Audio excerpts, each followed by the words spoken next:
Privatisation की जब बात चल रही थी, मंत्री जी ने बहुत बड़े बड़े भाषणों में बड़ी बड़ी बातें करी और ये कहा कि समाजवादी समय में बच्चे तारों पे झूला झूलते थे, महिलाएं साड़ियाँ सुखाती थी। देखिए, हम समाजवादी सच हमेशा एक्सेप्ट करते हैं, झूठ नहीं बोलते हैं। और सच था तो पूरी बात भी सुन लीजिए मंत्री जी। जिस समय एक मामूली से किसान का बेटा, एक छोटा सा अध्यापक, 1989 में उत्तर प्रदेश में जिस समय उन्होंने कमान को संभाला, उस समय उत्तर प्रदेश में बड़ी कठिनाइयों का सामना करना पड़ा। उस समय ना बिजली थी, ना पानी थी, ना सड़क था। जब आप लोग 2017 में आपने सरकार बनाई है, समाजवादियों ने आपको 17,000 मेगावाट का उत्पादन कर करके आपको यहाँ पे पहुंचाया। आपकी सरकार ने उस 17,000 मेगावाट को डबल तक करके नहीं कर पाए, सिर्फ 8,000 का उत्पादन करके आप अपने आप से भवाई लूटते हैं। तो डॉक्टर प्रश्न का तो डॉक्टर रागिनी। अध्यक्ष जी, आपका आभार कि आपने प्रश्न पूछने का अवसर दिया। हालांकि मंत्री जी अब लगता है आगे प्रश्नों के जो उत्तर हैं वो देना नहीं चाहते, इसीलिए विभाग को बेचने की पूरी तैयारी करके बैठे हुए हैं। और अध्यक्ष जी, कल जबकि प्राइवेटाइजेशन की जब बात चल रही थी, मंत्री जी ने बहुत बड़े बड़े भाषणों में बड़ी बड़ी बातें करी और ये कहा कि समाजवादी समय में बच्चे तारों पे झूला झूलते थे, महिलाएं साड़ियाँ सुखाती थी। नहीं मंत्री जी, देखिए, हम समाजवादी सच हमेशा एक्सेप्ट करते हैं, झूठ नहीं बोलते हैं। और सच था तो पूरी बात भी सुन लीजिए मंत्री जी।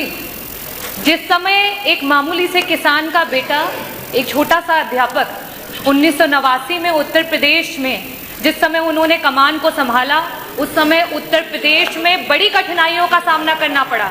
उस समय ना बिजली थी, ना पानी थी, ना सड़क था। उस माहौल से लेकर के जब आप लोग 2017 में आपने सरकार बनाई है, समाजवादियों ने आपको 17,000 मेगावाट का उत्पादन कर करके आपको यहाँ पे पहुंचाया। लेकिन अध्यक्ष जी, मंत्री जी बहुत बड़े बड़े दावे करते हैं, बहुत बड़ी बड़ी बातें करते हैं। आपकी सरकार ने उस 17,000 मेगावाट को डबल तक करके नहीं कर पाए, सिर्फ 8,000 का उत्पादन करके आप अपने आप से भवाई लूटते हैं। अध्यक्ष जी, मेरा सवाल मंत्री जी से था, बार बार आज भी उन्होंने कहा कि 75 वर्षों में आपने क्या किया, बार बार आम और बबूल का हवाला देते हैं। मुझे लगता है आप गुजरात की ब्यूरोक्रेसी में कुछ ज्यादा ही व्यस्त थे कि उत्तर प्रदेश की जो हमारी पॉलिटिकल हिस्ट्री है उसको अच्छे से देख नहीं पाए। और मंत्री जी, मैं आंकड़ों के साथ आई हूँ।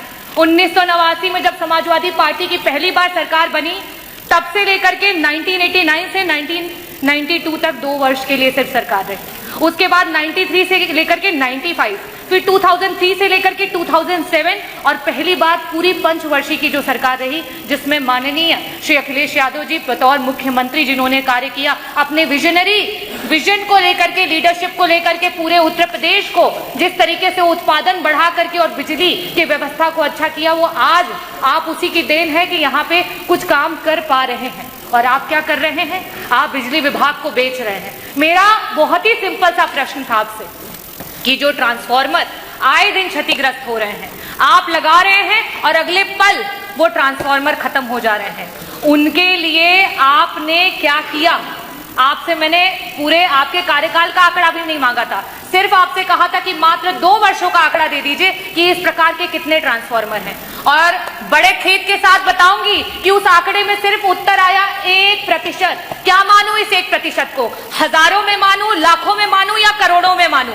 मंत्री जी, आज निजीकरण शायद इसीलिए कर रहे हैं क्योंकि ये मंत्रालय को खुद अपने ऊपर विश्वास नहीं रह गया है। तो जब आपको अपने विभाग पे विश्वास नहीं रह गया है तो जनता को क्या विश्वास रहेगा? मेरा दूसरा प्रश्न आपसे ये है, क्योंकि समय की बाध्यता हो चुकी है और मंत्री जी वैसे भी जवाब देना नहीं चाहते हैं, तो मैं आपसे दूसरा प्रश्न ये करूंगी कि पहले जब ट्रांसफार्मर बनाने के लिए और उसके टेंडर दिए जाते थे तो ऐसी कंपनियों को दिया जाता था जिन्हें ट्रांसफार्मर बनाने आता था, जिनका उसमें एक्सपीरियंस था। आपकी सरकार में उन टेंडर्स को उठा करके ऐसे लोगों को टेंडर दिया गया है जिन्हें ट्रांसफार्मर्स के बारे में कोई भी, जिस तरीके से कल हमारे बीच में ओम प्रकाश जी ने भी कहा कि मोंटी कार्लो जैसी कंपनियों को एबीसी वायर बनाने के टेंडर दिए जा रहे हैं। आपके सरकार में सिर्फ गरीबों की कमर तोड़ने का काम किया जा रहा है। मेरा लास्ट में सिर्फ यही प्रश्न है कि क्या सरकार वापस से मंथन करेगी, वापस से सोचेगी कि इस निजीकरण को रोका जाए?